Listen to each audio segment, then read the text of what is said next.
निशा परिवार की लाडली बिटिया, या फिर यूं कहें कि परिवार की आन बान और जान। जब घर में होती तो ऐसा लगता मानो घर में आसमान टूट पड़ा हो। घर में इधर उधर धमा चौकड़ी करना और खूब सारी बातें करना पसंदीदा कामों में से एक था। निशा के दादाजी निशा को बहुत प्यार करते थे, लेकिन आजकल उन्हें निशा की एक चिंता और खाई जा रही थी, और वो थी निशा की शादी की चिंता। बस दादा जी अब हर परिवार में निशा की ससुराल ढूंढते, लेकिन निशा को शादी नाम से ही इतनी चित थी कि शादी का नाम सुनते ही वह गुस्सा होकर मुंह फुलाकर दूसरे कमरे में बैठ जाती।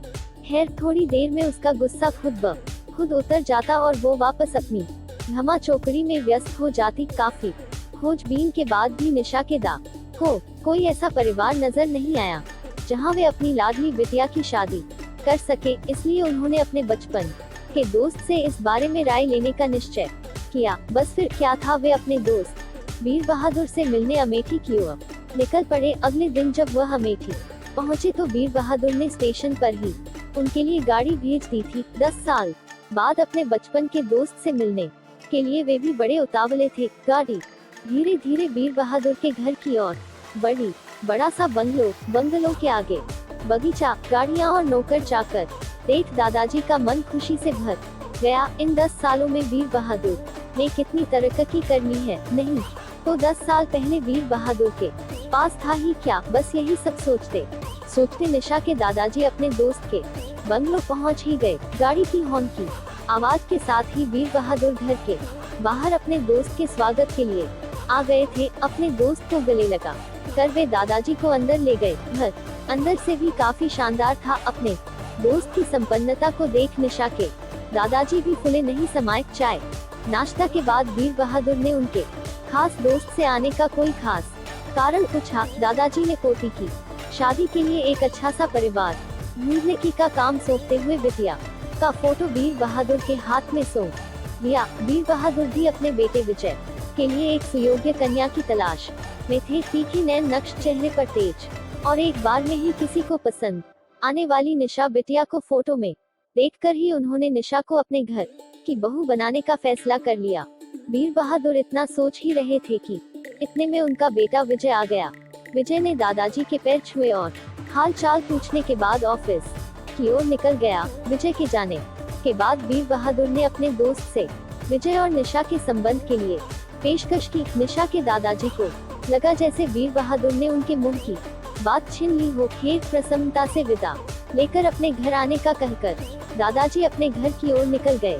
विजय को निशा बहुत पसंद थी, लेकिन विजय की माँ विजय की शादी अपने से भी बड़े घर में करना चाहती थी। लेकिन विजय के मनाने पर वह मान गई और तय समय पर विजय और निशा की शादी हो गई। ससुराल में निशा के सास ससुर, विजय के बड़े भैया भाभी और निशा की उम्र की एक नंद थी मोहिनी। अपनी सादगी और सबका अच्छे से ख्याल रखने के कारण निशा ने घर में सबके दिलों में जगह बना ली। लेकिन अपनी तमाम कोशिशों के बावजूद अपनी सासू माँ का प्यार पाने में असफल रही। वह निशा के हर काम में कुछ ना कुछ गलती निकाल ही देती थी। अपनी शादी की रात को ही विजय ने निशा से साफ कह दिया था कि घर के किसी भी मामले में मैं बिल्कुल नहीं बोलूंगा, ना तो मैं किसी बात पर माँ से बहस करूंगा और ना ही तुम्हारा साथ दूंगा।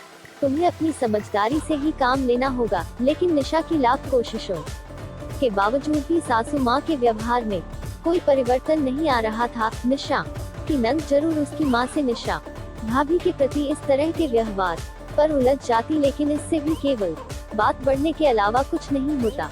इसी तरह करीब 1 साल निकल गया। निशा और विजय को जुड़वा बेटियां हुई। यह समय निशा के लिए अग्नि परीक्षा का समय था। निशा का दर्द निशा के लिए आंसू बन गया था। ससुराल में निशा को संभालने वाला कोई नहीं था और विजय और उनके पापा ने निशा को अपने मायके भेजने के लिए पहले ही मना कर दिया था। एक दिन मोहिनी कॉलेज से आई तो उसने सभी को कॉलेज के सालाना कार्यक्रम में आने के लिए कहा और यह भी कहा कि कॉलेज में उसकी भी प्रस्तुतियां हैं, इसलिए आप सभी का चलना बहुत जरूरी है। खैर ना चाहते हुए भी निशा को अपनी दोनों जुड़वा बेटियों के साथ मोहिनी के कॉलेज जाना पड़ा। कार्यक्रम की शुरुआत में गीत संगीत की कई प्रस्तुतियां हुई। उसके बाद मॉडलिंग राउंड शुरू हुआ। दर्शकों ने तालियों के साथ सभी का उत्साह वर्धन किया। मॉडलिंग में मोहिनी ने भी हिस्सा लिया था। आखिरी राउंड में मोहिनी के साथ 4 और लड़कियों को सेलेक्ट किया गया, जहां सभी से जज द्वारा एक एक सवाल पूछकर विजेता घोषित करना था। सवाल जवाब का दौर शुरू हुआ। इसी कड़ी में जज साहिबा ने मोहिनी से सवाल पूछा, अगर घर में तुम्हारी माँ और भाभी में से किसी एक का साथ देना हो तो तुम किसका साथ दोगी? पूरे सदन में खामोशी छाई थी। सभी मोहिनी के जवाब की प्रतीक्षा कर रहे थे। तभी मोहिनी ने थोड़ा आगे बढ़ कर कहा, अगर भाभी सही हो तो अपनी भाभी का। जज साहिबा ने आगे पूछा, क्यों? मोहिनी ने जवाब दिया, क्योंकि मुझे भी कल किसी की भाभी बनना है। जवाब सुनते ही पूरे सदन में तालियां गूंज उठी। सभी मोहिनी की सोच और उसके सटीक जवाब की प्रशंसा कर रहे थे। मोहिनी को विजेता घोषित किया गया। पुरस्कार लेने से पहले मोहिनी ने सभी से कुछ कहने के लिए माइक थामते हुए कहा, हर बेटी अपनी माँ से बहुत प्यार करती है और माँ भी अपनी बेटी के दिल के सबसे करीब होती है। इसी तरह हमारे घर की बहुएं भी तो किसी की बेटियां हैं। आज हम किसी की बेटियां हैं, कल से किसी की भाभियां और बहुएं बनेंगी। अगर कल से हमें कुछ दुख हुआ तो हमारी माँ को भी दुख होगा, और इसी तरह हमारे घर की बहू को दुख हुआ तो उनकी माँ को भी दुख पहुँचेगा। और इस दुनिया में किसी भी इंसान को किसी की भी माँ को दुख पहुँचाने का कोई हक नहीं है। इसीलिए हर सास अपनी बहू को अपनी बेटी समझे तो आगे चल कर उनकी बेटी भी खुश रहेगी। मोहिनी के इतना कहते ही पूरा सदन एक बार फिर तालियों की गड़गड़ाहट से गूंज उठा। हम ऐसी ही कहानी लाते रहते हैं। अगर आपको हमारी कहानी पसंद आती है तो लाइक और सब्सक्राइब जरूर कर लें। धन्यवाद।